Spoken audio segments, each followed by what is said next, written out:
तर आज अकलूजला जाणार होते आणि अकलूजला जाण्या अगोदर यशवंतनगर लागतं. तिथं आहे खूप सुंदर असं मारुतीचं मंदिर, जिथं मी नेहमी जाते. ज्यावेळेस यशवंतनगरवरून जाते ना त्यावेळेस तिथं नेहमी जाते. तिथं खूप छान असं गार्डन आहे, खूप छान मंदिर आहे आणि म्हणजे मंदिरामध्ये लिहिलेलं आहे हनुमान चालीसा, मारुती स्तोत्र. तर ते वाचायचं, थोडंफार गार्डनमध्ये बसायचं, एकदम माइंड रिलॅक्स होतं तिथं बसल्यानंतर. आणि नंतर मग रिक्षा करून तिथून नंतर मी हॉस्पिटलला गेले.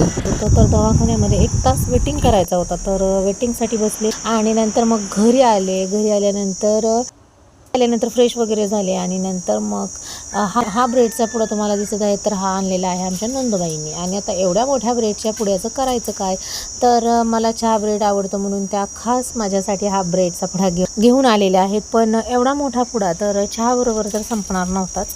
तर म्हटलं आता याचं काय करायचं, तर म्हटलं आता चला आपण सँडविच करूया. नेहमी सँडविच करते त्यापेक्षा थोडंसं हटके वेगळं सँडविच केलेलं होतं.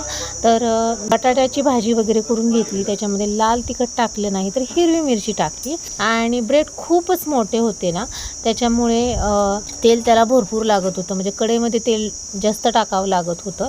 तर ब्रेडला असा कट करून म्हणजे त्रिकोणी कट करून घेतला.